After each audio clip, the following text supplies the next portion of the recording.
নমস্কার বন্ধুরা, তোমাদের ঝুমা কুকিং চ্যানেলে অনেক অনেক স্বাগত জানিয়ে আজকে ভিডিও শুরু করছি। দেখো আজকে কী রেসিপি নিয়ে এসেছি, দেখো শিমের রেসিপি নিয়ে এসেছি। আজকে শিম পোস্ত করব।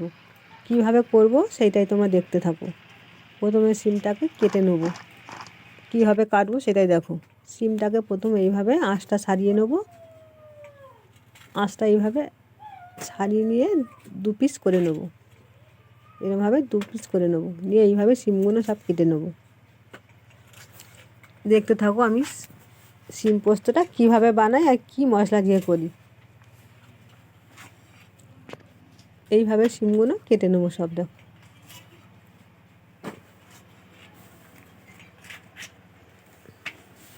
দেখো শিমগুলো এইভাবে আঁশ ছাড়িয়ে কেটে নিচ্ছি। তা তোমরা এইভাবে আঁশ ছাড়িয়ে এরভাবে দু পিস করে কাটতে পারো, কিংবা তিন পিস করেও কাটতে পারো বা আস্তেও রাখতে পারো।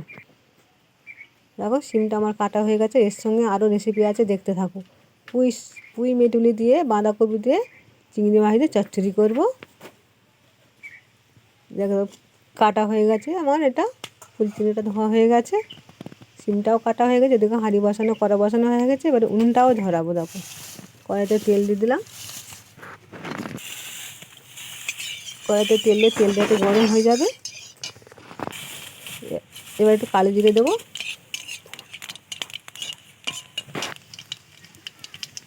কালো জিরে দিয়ে একটু কাঁচা লঙ্কা দেবো। দেখো আমি উনুনটাও জাল দিচ্ছি। কাঁচা লঙ্কাটা দিলাম, কাঁচা লঙ্কাটা একটু ভাজা ভাজা হবে। বন্ধুরা ভিডিওটা সম্পূর্ণ দেখতে থাকবে, তাহলে বুঝতে পারবে আমি শিম পোস্তটা কীভাবে করলাম আর পুঁই মেটে চচ্চড়িটা কীভাবে করলাম। পেঁয়াজ কাটা দিয়ে দিলাম, যেটাকে একসঙ্গে ভাজবো।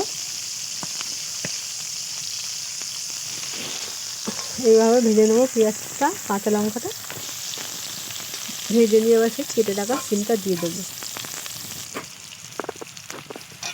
শিমটাকে দিয়ে দেবো, কেটে রাখা শিমটাকে দিয়ে ভাজবো তেল ভালো করে একটু। বন্ধুরা রেসিপিটা এইভাবে করে দেখবে এবং এতে ভালো লাগবে খেতে। এবার শিমটাকে একটু ভাজা ভাজা করে নেবো।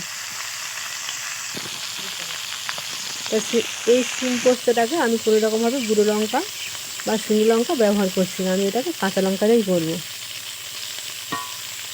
চাইলে তোমরা গুঁড়ো লঙ্কা বা শুকনো লঙ্কা দিয়ে করতে পারো।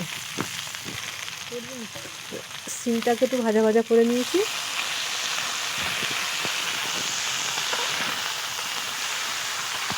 কি সুন্দরভাবে ভেজে নিচ্ছি শিমটা,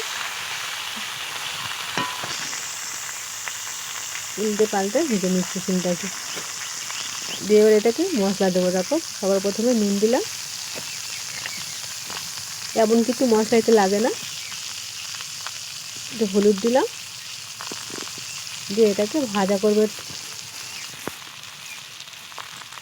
একটু জিরের গুঁড়ো দিয়ে দিলাম ওইতে, দিয়ে স্বাদ মতন চিনি দিয়েছি।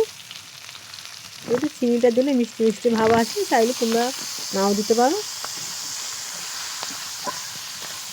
দিয়ে এটাকে একটু কষাতে থাকবো, কাঁচা মশলার গন্ধটা চলে যাবে।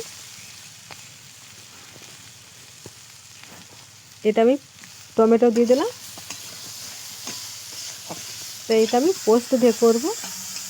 এতে তোমরা মনে করে সাদা সরষেও বেটে দিতে পারো পোস্তর সাথে। সামান্য জল দিয়ে একটু চাপা দিয়ে রাখবো, শিমটা একটু সিদ্ধ হয়ে যাওয়ার জন্য।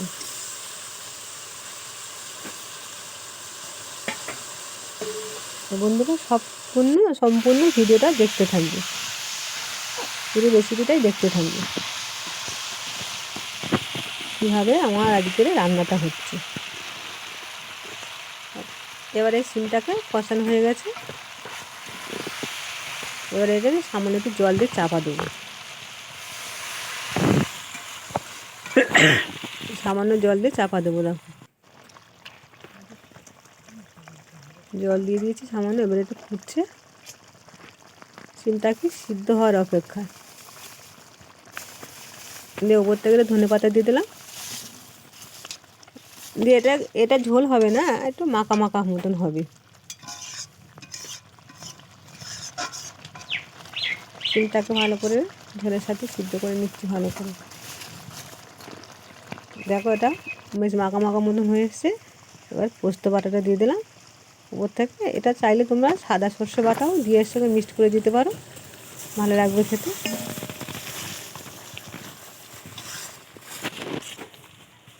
দেখো কি সুন্দর সাদা মতো কালার এসছে, কোনো লালচে কালার আসেনি। লালচে কালারটা আসবে তার মানে তোমার যদি কাশ্মীরি লঙ্কা দিলে লালচে কালার আসতো। এই হলো আজকের আমার শিম পোস্ত। এটা আমার রেডি হয়ে গেছে। দেখো বন্ধুরা ভিডিওটা দেখতে থাকো, আরেকটা রেসিপি আছে সেটাও দেখতে থাকো। দেখো কি সুন্দর হয়েছে শিম পোস্তটা, দেখে যেন জিভে জল। দেখো কড়াই তেল দিলাম আরেকটা রেসিপির জন্য। এই চিংড়ি মাছটা ভেজে নেবো। এটা কুচো চিংড়ি, যেটাকে বলে ফুল চিংড়ি। চিংড়ি মাছটা ভেজে নেবো। দেখো এবার চিংড়ি মাছটা ভাজার সময় অল্প একটু নুন দেবো, অল্প একটু হলুদ দেবো। এটা খুব কম তেলে ভাজা যায়, বেশি তেল লাগে না ভাজতে। এটাকে ভেজে তুলে নেবো। দেখো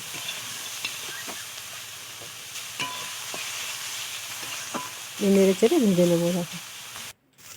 দেখো এটা আমার ভাজা হয়ে গেছে। এটাকে তুলে নেবো এবারে।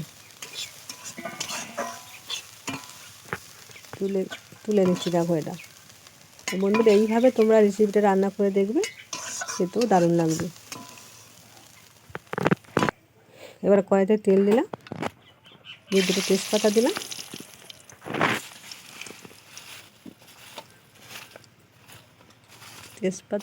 দিয়ে পেঁয়াজ কুচি দিলাম, দিয়ে এটাকে ভেজে নেবো। কড়া করে ভাজবো না, হালকা করে ভাজবো, দিয়ে ভেজে নেবো। নিয়ে এবার সেই বাঁধাকপি বিটুলি আলু দিয়ে দেবো, পুঁই বিটুলি। এটা আদা বাটা দিয়ে দিলাম। আদা বাটা তেলের উপর দিলে ভাজাটা দিলে গন্ধটা চলে যাবে, কাঁচা আদা গন্ধটা আর কি চলে যাবে। দিয়ে ভেজে নেব। নিয়ে এবারে বিটুলি বাঁধাকপি সেটা এগুলো দিয়ে দিলাম, দিয়ে তেলের উপরে নাড়বো চাড়বো, নেড়ে চেড়ে একটু ভেজে নেব। সম্পূর্ণ ভিডিওটা দেখতে থাকো বন্ধুরা। এটা একবারে দিয়ে দিলাম, দিয়ে একটু নুন দেবো। নুন দিয়ে এটাকে চাপা দিয়ে একটু কমিয়ে নেবো। বাঁধাকপিটা কমিয়ে নেবো চাপা দিয়ে। তারপরে মশলা দিচ্ছি হলুদ, লঙ্কা, জিরের গুঁড়ো, ধনের গুঁড়ো, মশলা দিয়ে দিলাম।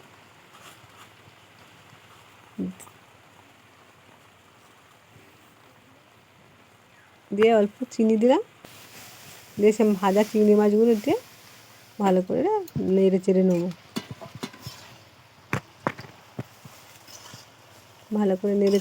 নিয়ে এটা যখন রসটা শুকনো হয়ে যাবে তখনই ভাববো এটা আমার হয়ে গেছে।